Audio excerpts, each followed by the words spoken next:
또 떨어졌네. 최종까지 가는데 왜 자꾸 떨어지는 거지?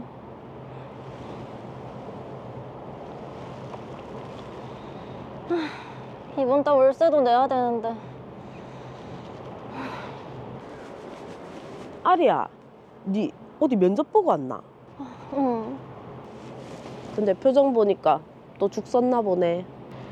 묻지 마. 근데 언니는 맨날 오는 거 같은데 진짜 취직한 거 맞아? 당연하지. 왜? 일자리 급하나? 응.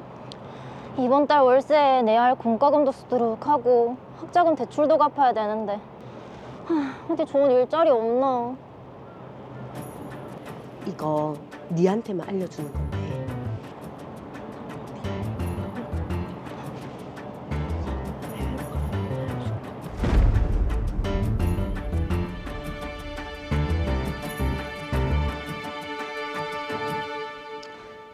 항공권이랑 숙소는 다 제공해준다는 거지.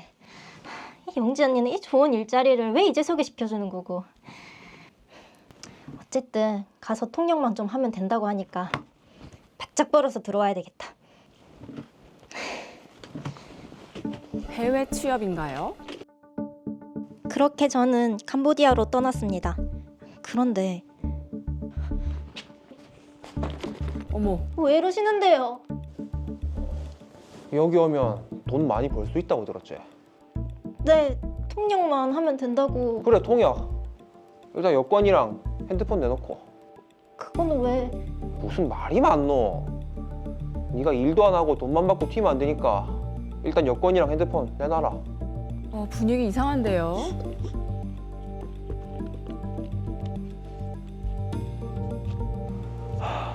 자, 이거 읽어보고 1시간 뒤에 일 시작한다.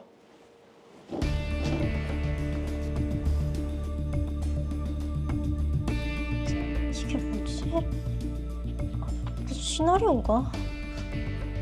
이거 통역하는 건가? 이거 뭐야?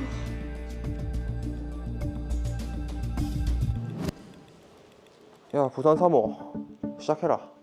네? 닌 이제부터 부산 3호다. SNS로 남자들 꼬셔서 투자받게 하는 거 다 읽어봤지? 아니, 저는 통역하러. 니는 아직도 분위기 파악이 안 되나? 잔소리 하지 말고 시킨 대로 해라. 안 그러면 오늘 밤에 바로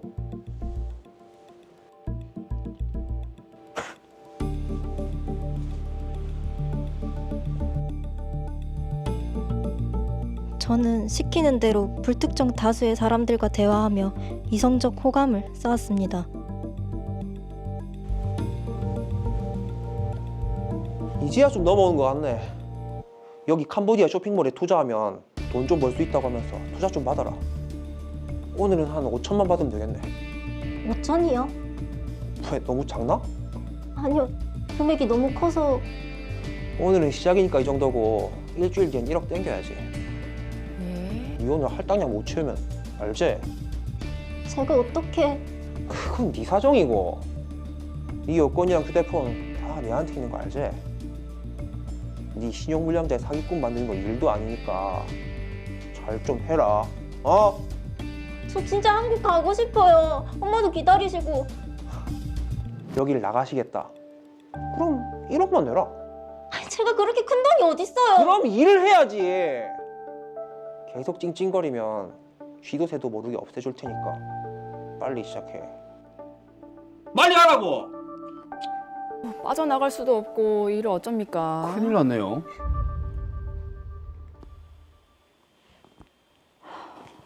이상하네. 아리가 왜 계속 통화가 안 되지? 캄보디아 여행 갔다가 돌아올 때가 지났는데.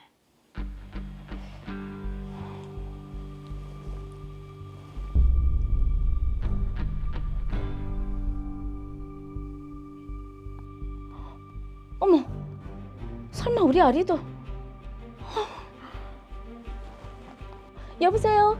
우리 딸이 캄보디아로 여행을 갔는데 연락이 안 돼요. 수사 좀 해주세요, 네? 엄마의 요청 이후 저는 우여곡절 끝에 겨우 그곳을 빠져나올 수 있었습니다. 다행히 범죄 조직도 경찰에 검거됐고요. 그런데 영지 언니가 거기랑 한패였다고? 그래. 일부러 네 끌어들이려고 계속 네 주변을 맴돌았단다. 아이고. 그리고 니도 수사 받아야 한다고. 왜? 나는 왜? 내가 피해자인데 내가 왜 수사를 받아야 되는데?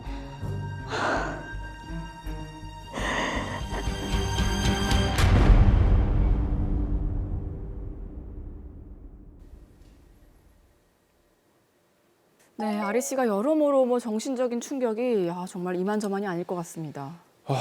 그래도 거기서 일단 빠져나왔다는 거는 다행이긴 한데 네. 근데 요즘 뉴스를 보면 이거보다 더 심각한 내용들도 많거든요. 맞습니다. 자, 박배영 변호사님, 최근에 이제 캄보디아 로맨스 스캠 사건이 문제가 많잖아요. 네, 많은 분들이 기사로 이 사건을 접하셨겠지만 캄보디아에 취업하러 갔던 대학생 사망 사건 이후 캄보디아가 보이스피싱, 로맨스 스캠 등 한국인을 노린 범죄 무대가 되고 있다는 사실이 드러났습니다. 그리고 지난 10월 18일에 캄보디아 사기 조직에 가담했다가 구금된 한국인 64명이 전 세계를 통해 국내로 송환되었는데 이들이 보이스피싱의 가해자냐, 감금의 피해자냐를 두고 논쟁이 있었으나 수사기관과 법원은 모두 보이스피싱의 가해자라고 판단하여 수사 및 재판이 진행 중에 있습니다. 네. 자, 피해자가 아니라 가해자로 보는군요. 자, 그리고 지금 드라마를 보면 이건 범죄가 좀 조직적으로 이루어지는 것 같네요. 네, 최근 진행된 사건을 보면 중국인 총책을 필두로 캄보디아 등의 사무실을 마련하고 텔레그램이나 카카오 등의 불상의 여성 프로필 사진을 올려놓은 대포 계정을 사용해서 골프, 영화 등을 주제로 오픈 채팅방을 개설합니다. 그런 뒤에 접속한 불특정 다수의 피해자들을 대상으로 프로필 사진의 여성을 사칭해 수일간 대화를 하면서 이성적 호감을 쌓습니다. 네. 이후 피해자들에게 가상화폐나 쇼핑몰에 투자하면 큰 돈을 벌 수 있다는 등의 거짓말을 해서 이에 속은 피해자들로부터 대포 계좌로 투자금을 입금하게 하는 사기 범행이 자행되고 있습니다. 근데 이게 뉴스를 보면 이런 범죄 조직이 점조직으로 운영이 되기 때문에 가해자를 특정하는 게 쉽지 않다고 그러던데요. 예, 그렇습니다. 범죄 조직의 구성을 보면 총책, 관리책, 유인책 콜센터, 모집책, 송금책, 세탁책, 인출책, 전달책으로 되어 있고 조직원들은 서로를 철저히 가명으로 호칭하며 서로를 본명을 알지 못하도록 합니다. 네. 그리고 조직원들은 매일 오전 9시부터 저녁 9시까지 근무 시간이 정해져 있고 지각이나 조퇴 시에 벌금을 내야 하며 상급 조직원들은 하부 조직원들의 출근 및 야근 여부, 실적 상황을 상부에 보고하고 실적이 부진한 경우에는 2시간의 야근을 추가로 강제하는 등 해당 조직원들을 질책하고 통제하는 구조로 운영되고 있습니다. 자, 굉장히 이제 좀 체계적으로 운영이 된다고 봐야 될 것 같은데 그렇죠. 이렇게 조직을 운영을 하려면 신규 조직원을 또 모집을 하고 조직을 유지하는 방법도 따로 있을 것 같아요. 예, 그렇습니다. 일반적으로 기존 조직원들은 학연이나 지연 등의 개인적인 인적 관계를 이용하여 신규 조직원으로 모집할 대상자들에게 접근한 다음 항공권과 숙소를 제공하며 이들을 캄보디아 등 해외로 나오게 합니다. 그런 뒤에 고수익 일자리를 제의하면서 이를 수락하면 미리 마련해둔 사기 범행 매뉴얼을 제공하고 교육을 시키는 방법으로 신규 조직원을 모집해왔습니다. 네. 그리고 가입한 조직원의 임의 이탈을 방지하기 위해 자국 귀국을 원하는 경우에 친구인 조직원 한 명을 인질처럼 남게 하고 탈퇴 의사를 밝히는 조직원에게는 거액의 벌금을 내도록 했으며 사무실 외부에 총을 든 경비원 등을 두고 아이고야. 컴퓨터 모니터 등을 CCTV로 상시 감시해왔습니다. 이야. 정말 생각을 해보세요. 피해자들에게는 정말 지옥이 따로 없을 것 그러네요. 같아요. 예.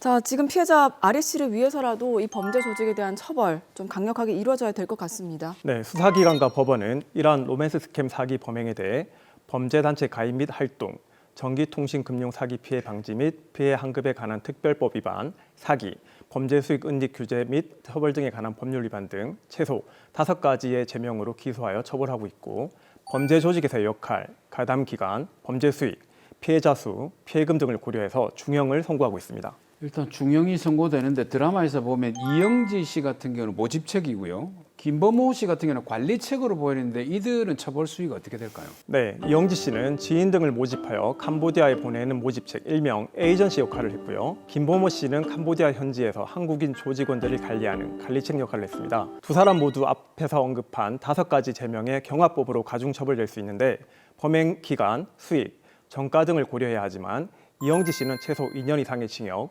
김보모 씨는 최소 4년 이상의 징역이 선고될 것으로 보입니다. 자, 지금 문제는 이제 바가리 씨입니다. 그렇죠. 예, 지금 취업 사기에 속아서 피해자인데, 자, 근데 사실 사기 범행에 가담을 하기는 했단 말이죠. 바가리 씨도 혹시 사기 범행 가해자로 처벌이 될까요? 굉장히 어려운 문제입니다. 사실관계만 보면 취업 사기의 피해자가 맞고 사실상 감금된 상황에서 어쩔 수 없이 범행에 가담한 것으로 볼 여지도 있습니다. 네. 하지만 실무에서는 선의의 제3자, 즉 사기의 피해자들에 대한 유인책, 일명 채터로 보고 형사처벌을 받고 있습니다. 야, 바가리 씨 같은 경우에 통역을 하는 줄 알고 갔거든요. 네네. 그리고 로맨스 스캠을 하면서 피싱 범죄를 시키니까 그리고 협박을 하잖아요. 이거 네. 어쩔 수 없이 해야 되는 상황인데 너무 처벌받으면 억울할 것 같은데요. 심정적으로 굉장히 억울한 건 맞는데요. 실제 최근 선고된 판결을 보면 바가리 씨와 같은 분들이 법원에 감금, 협박 등 강요된 행위를 주장하며 형사 책임이 없다고 주장한 사실이 있습니다. 형법 제12조는 저항할 수 없는 폭력이나 생명, 신체 위해를 방어할 방법이 없는 협박에 의하여 강요된 행위는 벌하지 아니한다고 규정하고 있지만 법원은 이를 매우 엄격하게 해석합니다. 실제 감금, 협박 등 강요 정황이 있더라도 출국 전에 범행의 불법성을 인지했거나 감금, 협박이 사회 통념상 저항할 수 없는 상태에 이르지 않으면 강요된 행위로 인정하지 않고 있습니다. 자, 그럼 궁금한 게 이게 어느 정도의 폭행이나 아니면 협박이 있어야 법원에서 좀 강요가 된 것이다라고 인정을 합니까? 대법원은 저항할 수 없는 폭력이 육체적 강제뿐 아니라 윤리적 강요까지 포함되더라도 사회 통념상 다른 선택이 전혀 불가능해야 한다는 점을 요건으로 보고 있는데 단순한 감시나 언어적 협박, 경제적 압박 정도로는 강요된 행위로 인정되기는 어렵고 감금이 실제 물리적으로 이루어졌는지 외부 연락이 불가능했는지에 대한 객관적인 증거로 입증해야 된다고 하고 있습니다. 자, 그럼 아리 씨 같은 경우에는 드라마에서 봤을 때 여권과 휴대전화도 다 뺏겼고요. 뭐 오늘 이 시킨 일을 하지 않으면 신체에 뭐 해를 하겠다 이런 협박까지 받았는데 상황이 어떻습니까?